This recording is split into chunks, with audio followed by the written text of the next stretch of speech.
One of the most important things that we do as young children is to learn to play with other children.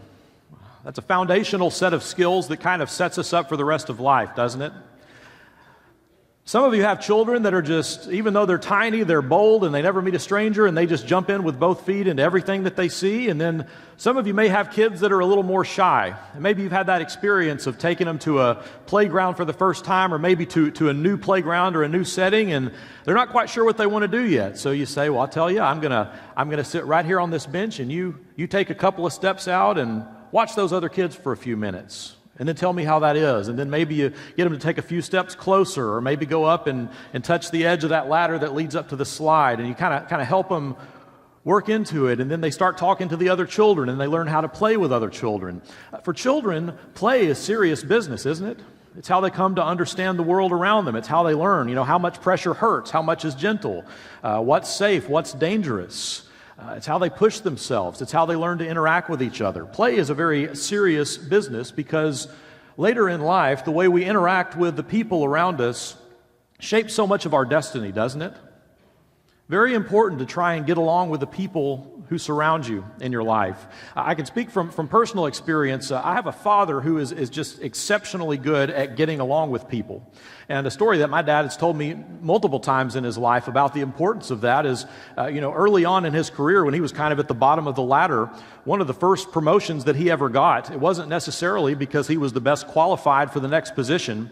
The issue was that the guy that he ended up working with had such a bad personality that no one wanted to work with him. So nobody wanted to take that position, and they said, well, Steve Adams can get along with anyone, so we'll stick him with that guy.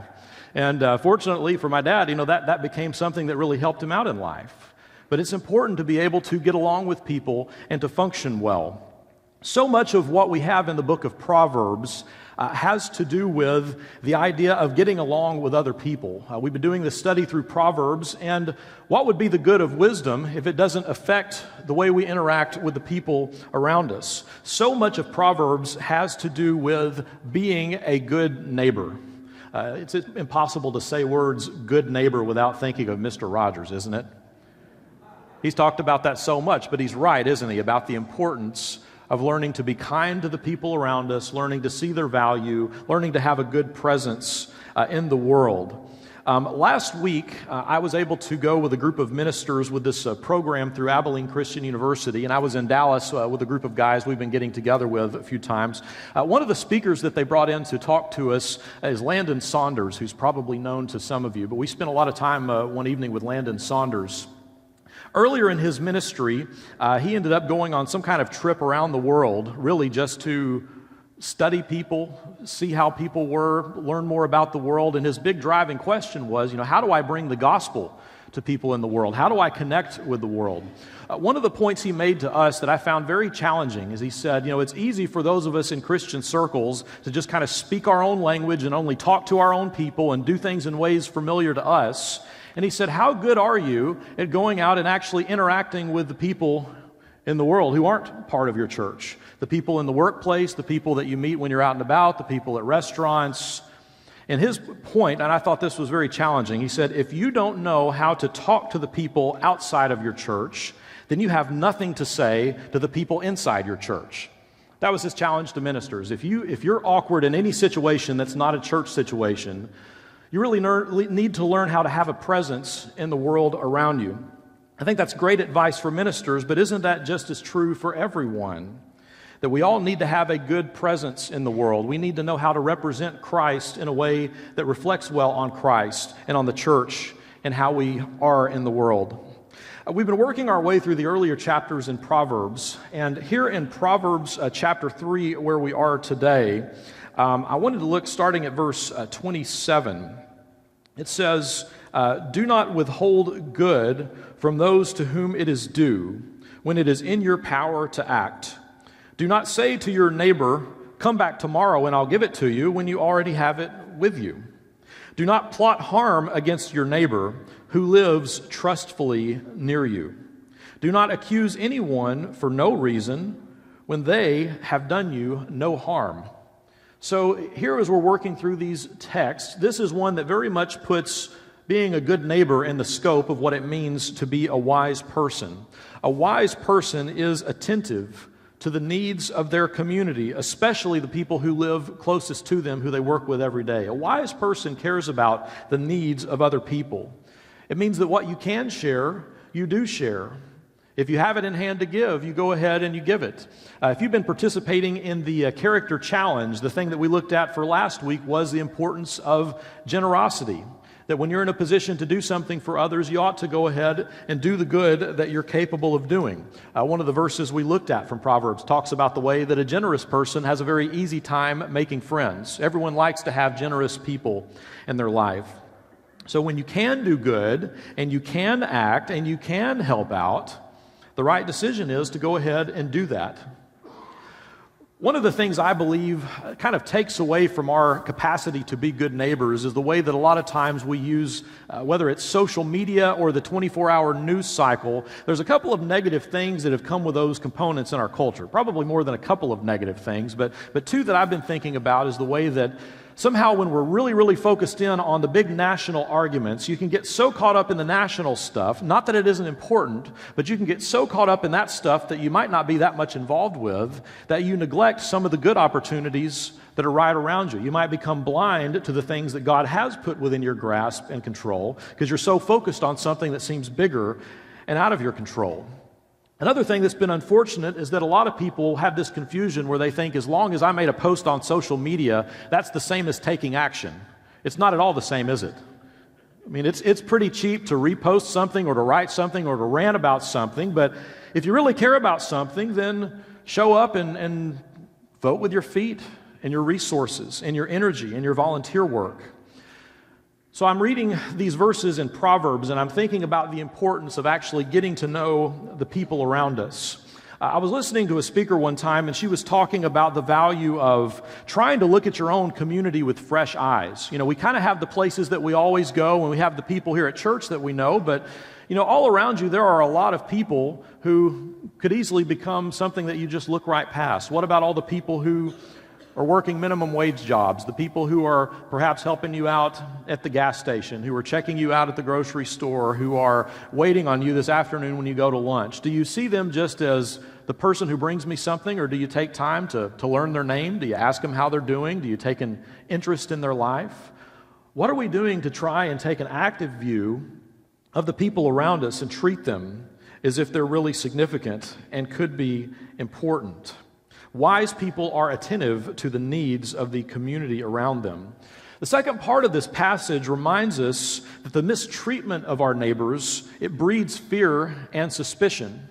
Now, as Christianity in our culture seems to be moving into a position of less popularity, where it's getting a lot more socially acceptable not to claim any connection to church or to Christ, and we see that shift happening in our experiences, there are so many people who are just looking for an excuse to say anything bad that they can about the church or about Christians. Don't you think that's true? There are a lot of people who say, well, I'm never going to become a Christian because they're all hypocrites. And they're going to be looking for any little proof they can find to say that, yeah, I'm exactly right. That's all they are. They're phonies. They're hypocrites. They say one thing. They act a different way. But you know, you as a representative of our church, and you are, all of us represent our church, and by extension, we represent Christ himself. All of us have a direct effect on the way that people view Christians, view the church, and talk about us. Proverbs reminds us when you live near someone, you want to be able to trust them. And he says your neighbors live trustfully near you. Now, let's face it, if you think about your own neighborhood, I think all of us probably have in our neighborhood that house. You know, there's that one household where, you know, maybe they're always partying too loud and too late, or they just won't do something that looks really, really awful on their property and is bringing everyone else's property value down. Or, you know, there's a lot of different ways that a neighbor can be the annoying neighbor. And I think just about every street probably has one. And if you don't know who that neighbor is on your street, it might be you. I don't know. But just the same, you know, we have to think about the way that we experience that very regularly just in the places that we live. But as a Christian, as someone who's connected to Christ, how do people experience you? Are you a source of peace? Are you the neighbor that people are happy to see, who they appreciate, who's a good representative of your community? Or are you that person they hurry inside to avoid? There are a lot of great things that Proverbs has to say about being a good neighbor. So we started here in chapter 3. For a lot of my lessons in this series, I'm kind of dwelling on some of these longer essays. But for this one today, I'm going to do a little bit of cherry picking. There's just so many good little passages in Proverbs. And so as you think about your presence as a neighbor to others in the world, I'm going to talk about 3 things we need to avoid, and then 3 things we ought to try and invest ourselves in. So to be in a good relationship with the world around us, Proverbs would teach us, number 1, not to put ourselves heavily in debt. If you've ever studied anything from Dave Ramsey, you have seen Proverbs chapter 22 and verse 7. The rich rule over the poor, and he really likes this second part, and the borrower is slave to the lender. When you are in the world, if you put yourself in a position where you're always owing someone something, that creates a lot of tension. There's a lot of verses I could point to in Proverbs that warn, for example, about not co-signing on other people's loans. You never know when that could go really badly, and you could get sucked into some kind of partnership that's very negative for you. But when you put yourself in a heavy amount of debt and you're always buying things that you can't actually afford, that means that every time you get a paycheck, a lot of other people have a right to your paycheck before you do. You get what's left over after all the debt collectors and the people that you owe things to have come and taken their cut. This can have a negative effect on marriages, certainly. Dave Ramsey often shares that statistic. About 90% of divorces list financial problems as a significant factor that led to divorce. When there's financial stress, that has a way of bubbling over into so many other things. But when we're in a position that we're always indebted to someone, always struggling to catch up with these things we're buying before we could really afford them, it puts us in this place of perpetual stress. And it's really hard to be a kind, generous, caring person when you're just covered up and drowning in your eyeballs, up to your eyeballs in stress. Proverbs would say to be a good neighbor, don't let yourself get heavily in debt. Proverbs also teaches that you should not surround yourself with anyone whose destiny you would not want to share. Reflect on that. Don't surround yourself with anyone whose destiny you would not want to share. It says it like this: do not make friends with a hot-tempered person. Do not associate with one easily angered, or you may learn their ways and get yourself ensnared. We've already talked some in previous weeks about the importance of who you surround yourself with, because the people that are around you the most are the ones that determine what it is that you think is normal. And if everyone around you is angry all the time, if everyone around you argues all the time, don't you just kind of pick right on up on that and become like them and do the things they do in the way that they do it? But he says you got to be so careful in picking your companions, but don't surround yourself with people who are always angry and bitter, looking to get even, because otherwise you might just pick up on those habits and create a lot of pain and trouble for yourself. All of us are living out of some kind of a story, aren't we?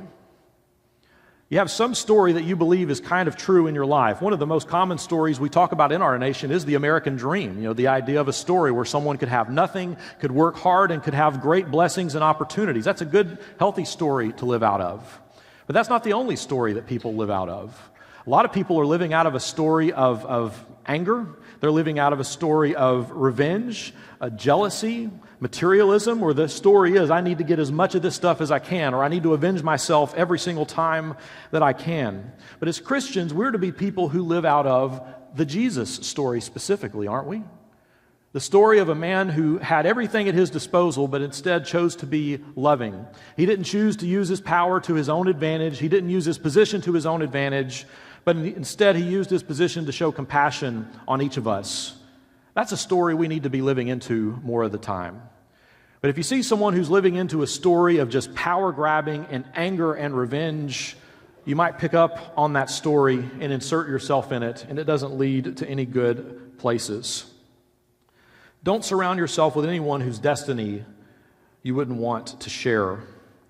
Another helpful way, perhaps, for sorting through that is just to remember that one of these days, each of us is going to be on our deathbed, aren't we? We all get that opportunity. Sooner or later, we're going to the end of our life.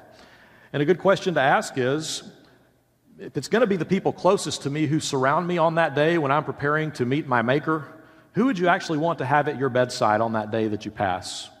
Who are the people that you'd want to have close to you, who you'd feel good about surrounding you in those moments. That's a good way to sort through who your companions ought to be. A third thing we learn from Proverbs about what not to do is that we should not ignore time-tested wisdom. I like the way this one's phrased. It says, "Do not move an ancient boundary stone set up by your ancestors." Do not move an ancient boundary stone set up by your ancestors. What this would mean to them is that as the children of Israel, they had pretty strict rules about who got which territories for inheritance. There's the 12 tribes, and the tribes would get a piece of property, and then it's subdivided up, and the idea was that everyone shares in it, and they weren't supposed to try and put people in debt to each other, but they were supposed to let everyone keep their land and their property so that everyone was able to have ownership. But what could happen is, for example, you have a poorer person, and let's say there's a really bad harvest this year, and so the crops aren't coming in, and I don't have as much to make money with. A person with great resources could easily take advantage of that person and could underpay them for what resources they had, and then once that person had no money, say, "Well, I'll help you out, I'll buy your land from you." And then they'd buy it at whatever price that poor person would have to accept, and in that way could totally take advantage of those who were impoverished. So they'd move the boundary stone to expand their own boundaries, but in such a way that would be manipulative and unjust, and taking advantage of those who were poorer. He warns against moving ancient boundary stones. So there's that angle we can take on that passage, but it's also worth reflecting on some of the principles that we hold to. One of the phrases that we hear often, and I can't remember exactly the date it became popular to use this phrase, but the idea of changing the world. Don't you hear that all the time? Everyone's trying to change the world. That's a phrase that no one used to use up until about the last century, because no one had that much hubris to assume that they themselves could just change everything. But increasingly, we see people who are anxious to abandon so many things that have been handed down to us from thousands of years of history. Some of the basic institutions of our society that hold us together, that govern us.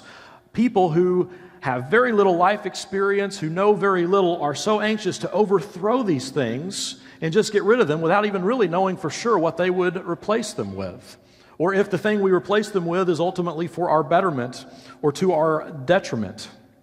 Part of being a wise neighbor is seeing what the ancient boundaries are. What is the wisdom that's been handed down to us through many generations? And sometimes we do need to make changes. There have been some things in our nation we have changed that has been for the better. Certainly the abolishment of slavery, the empowerment of women. There are certain things that, sure, we've made some shifts on that have been good shifts that needed to be made. But when we change things that have been handed down to us over many thousands of years, we ought to really pay attention to why those boundaries might have been there in the first place and how we might ought to honor those rather than to be anxious to abolish those. So those are three things to be cautious about. There's a lot of things we could kind of cherry pick from Proverbs to look at. I want to talk about three things that are worth our time. One thing that we can do to be a good neighbor is that we can always be honest.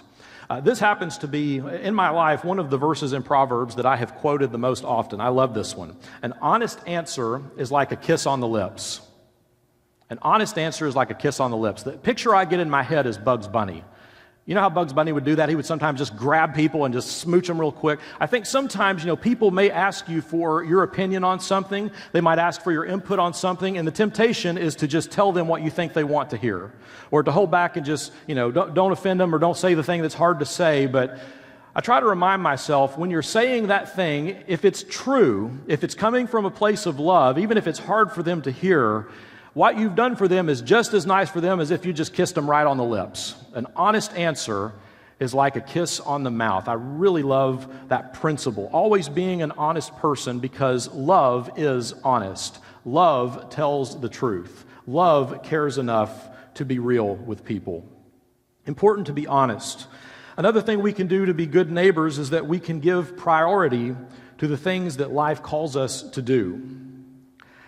In verse 27, it says, "Put your outdoor work in order and get your fields ready.